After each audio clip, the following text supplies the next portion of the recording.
Hey class, it's Bill Berry back with another video in our series on our beginning object-oriented review to make sure that we're all on the same page with creating objects and their interactions. So in the past videos we did our design and we started working with the bank count object. We're going to keep going down there on our basics, object-oriented programming basics, working on the bank. Now one thing that I'm going to do just to get us started is I'm going to go back here and I'm going to go take all of these things. Right, I'm going to bring up the properties and copy all of these things, and I'm going to take them over there.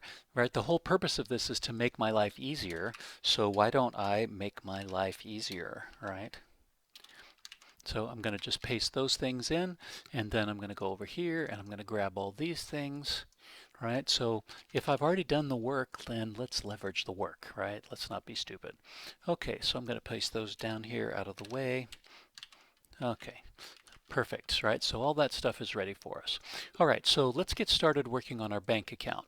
It's going to be easy here to do the interest rate, so let's start with that. Let's do a double interest rate. Oops, interest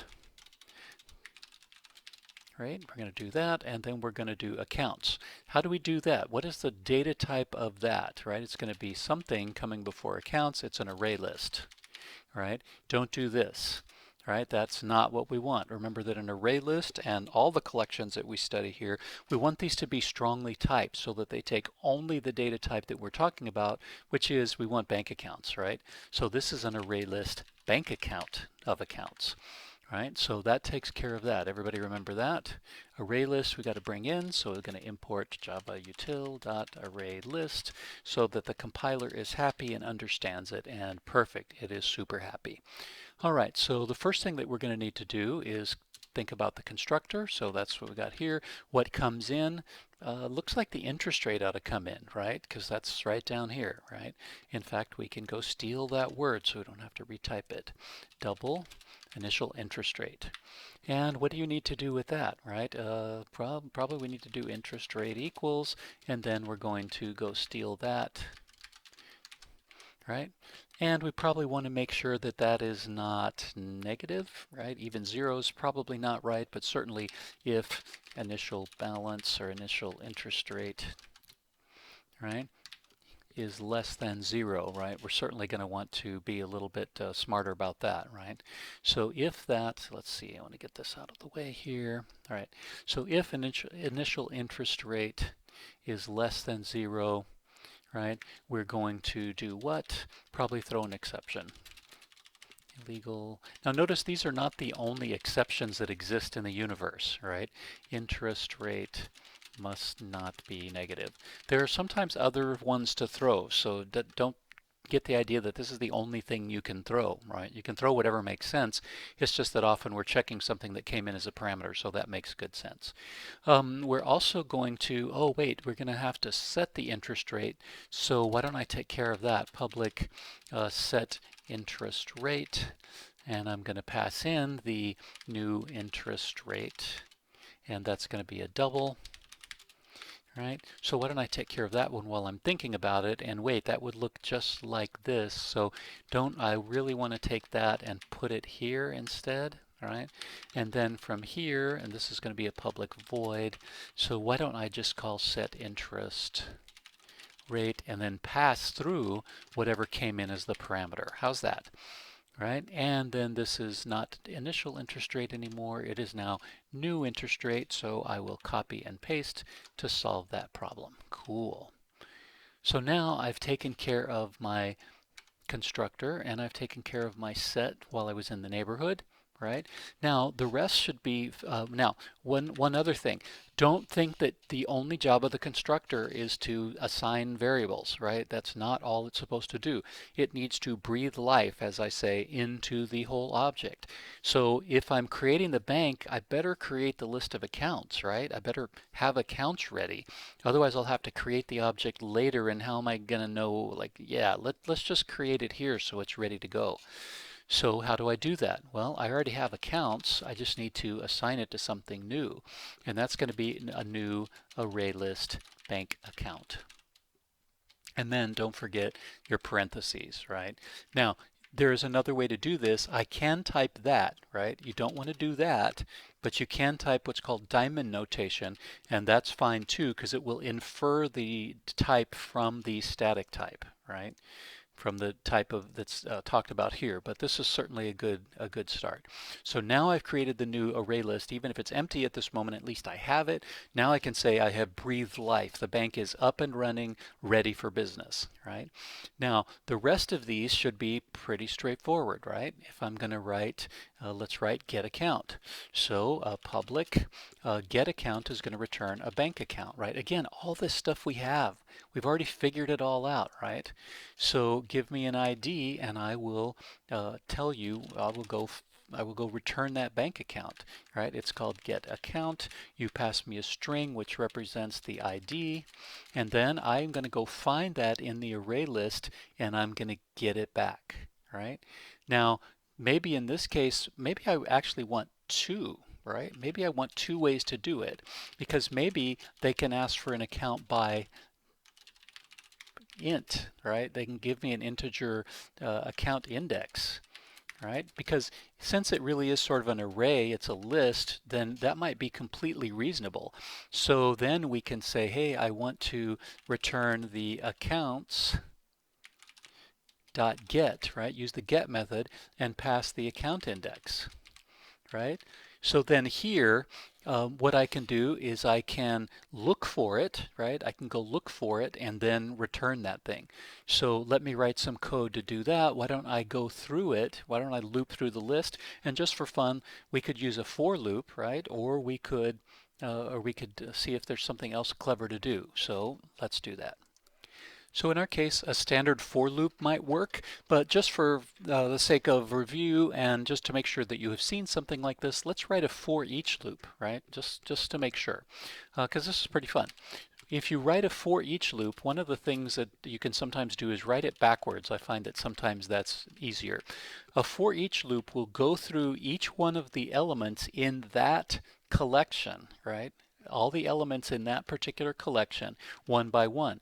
So first put the name of the collection to the right of us colon, and then on the left figure out what each thing is. Each of the elements in the accounts, well, accounts is an array list of bank accounts, so each of the elements is a bank account, right?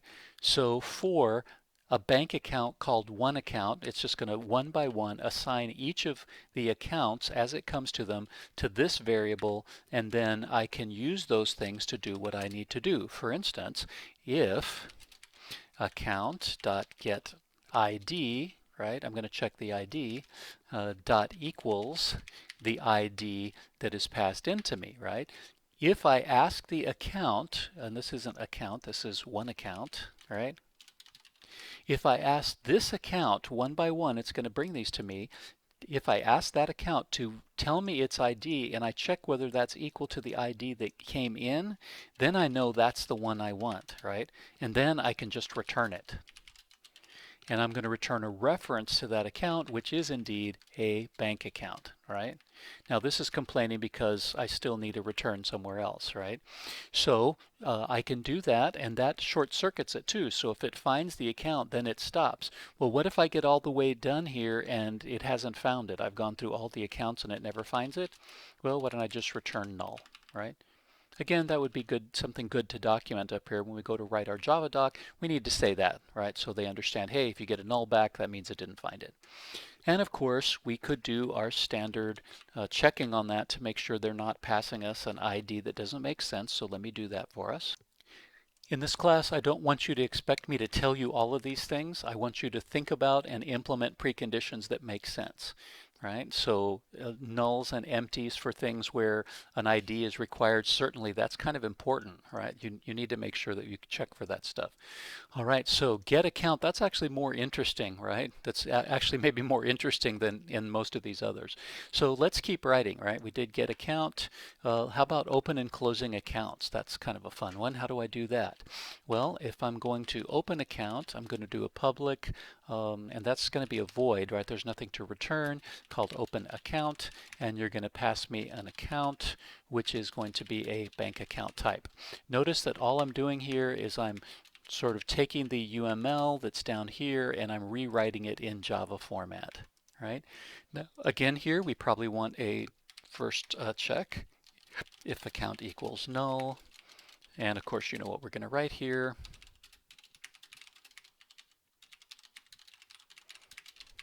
Don't try this at home. It's not usually a good idea to type while people are watching you, right? It makes you nervous and makes you type badly. Account must not be null. Okay, and then this is easy because all we have to do is tell the array list to add this account. How do we do that? Accounts.add account. Right now, one other thing that we might want to do, we could certainly go do a check to make sure that that particular account doesn't exist. Right? So you could probably have another get account that, actually get account's probably not good, but you could do another thing where you had maybe find account where you pass a certain thing in. So maybe actually we could use this, right? We could actually call get account using the account that's here and use its ID and call get account and make sure that that says null, right? So that would be a really good addition here. In fact, I'll probably add that as a to-do, right? This is my notation. When I have a to-do, I say to-do check to make sure that account doesn't already exist. Right? So that would be a great addition here. So something we will do. Okay, and you see that the rest is going to be pretty straightforward in terms of closing the account. That's going to be straightforward. So we could certainly add that. I'll add some starter code for it. So here we go. And notice in this case, we call accounts.remove. If that returns a Boolean to say it didn't remove it because it wasn't there, we pass that back through, right? So our close account, that returns a Boolean, and that takes care of that. All right, now last two pieces, pretty straightforward. We want to have our get total balance, and we've already written some code kind of like it, so we can have a good start. We're going to have a public double get total balance. Right, so we know how much money is in our bank at this point. So how about we write a typical totaler, and we can go steal. We have our lovely little for each code, right? So we have our lovely for each code that we can go steal, and in this case we don't want to do the if statement, we just have to add it all up, and that's going to be total balance plus equals. And again, this is where the object diagram should be helpful, but in this case it should be straightforward. One account dot get something, control spacebar is your friend, autocomplete, get balance, and then we return total bal. Except it's spelled return, not return. Cool. So get total balance, right? So you get the basic idea. All of this stuff should be straightforward. Notice the logic here. None of the logic here is really hard. We set ourselves up for success by creating the UML class diagram. That's our checklist. We're just going one by one, fleshing out the logic, adding our preconditions that make sense or that were in the document, etc. The other one, I won't spend the time to write together, but hopefully it will make sense to you. And I'll point out a couple little fun things, and that is if we wanted to create something here, let's see, I'm going to get rid of that. Okay, so what do we need? We're printed a file, so we're missing a close, right? Okay, so in this case, I'll write this for you. The only thing that's particularly interesting here is notice that rather than returning an array list, I used an array list because it's easy in creating the thing, checking the values and adding it to a new list. Remember, we're just adding references. We're not copying anything, right?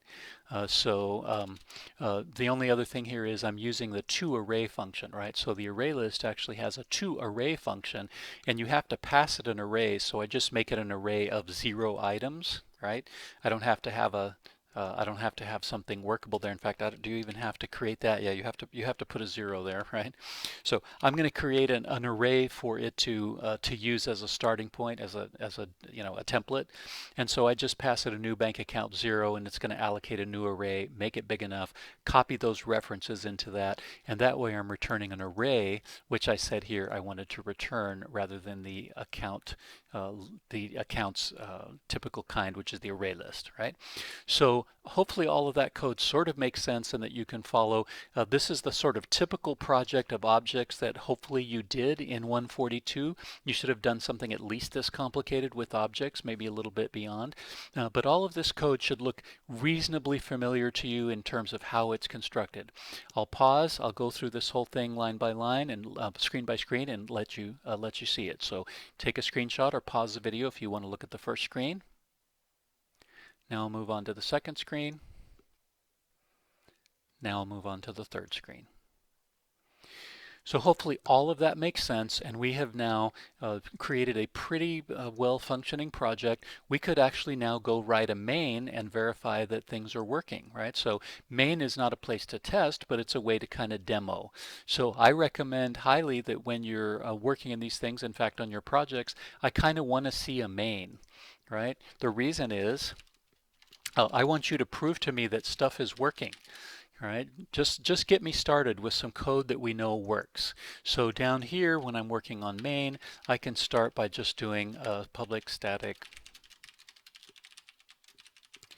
Right, I'm going to create something like this where I just make a simple main. If I could spell string, that would be great. And I can do, you know, bank my bank equals new bank, and I'm going to give it an interest rate 0.02. And then I'm going to say my bank dot, and I should be able to say add. Let's see, what do I have this? Okay, bank, open account. That's what I wanted. Yeah. Okay, so my bank dot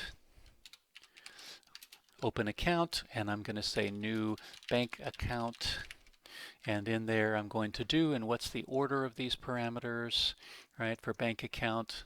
Sorry, that's ugly. I'm going to go copy those so I remember the order. Okay, I'm going to put in first a name, so I'm just going to make it up. And the ID is going to be, and Joe Schmo's initial balance is going to be. Great. So now I should be able to get that account, right? If I say int where Joe, I should be able to say my bank.get get account, and I can do it by string, and I can say 123432, and that should give me, actually it should return a bank account, right? Joe. Right? And then if I print that, system.out.println Joe account, I should get it dumping out the information about Joe's account via the toString that's in the bank account class. So just a little something, right? The bank got created, the interest rate is there. I should be able to also get the interest rate for the bank, right? So if I say, you know, double interest rate equals my bank.get, I should be able to get that, right? Where is my get interest rate, right? I'm missing a get method, so that's another good reason to do this, is because you'll find those problems. So just to prove that everything's working, let's go ahead and compile, and let's run main, and just make sure that indeed what we get out is, yep, there's Joe's information, so everything worked as according to plan. So main is a place to just demo some of your stuff, say, hey, my stuff works. I would definitely want to call the more complicated stuff, like, you know, show me the total balance after I add a couple accounts, get me a list of accounts under something. So just show your stuff, right? This is a place to kind of show off a little bit and prove that all your stuff's actually working. So that's the end of that. Longer video than I would have liked, but there you go. That takes us all the way through sort of the review of creating this stuff from scratch, right? Creating these objects. All right, so what we'll do in class is, if you're with me in class, we would actually go through some review, and then after the review, we would get into testing, right? So how do we write JUnit tests for this? If you haven't written that before, then now's a good time to learn, because as a programmer, our work is not complete until it's tested, and usually usually you're going to deliver test methods, test classes, along with your production classes when you submit your work. So we might as well learn how to do that now. So come back for the next video and we'll jump into JUnit testing and see how to test our bank and bank account classes so that we know our work is good quality and ready to submit to the project, and we won't be embarrassed or worried that we've done something really stupid. Thanks for watching.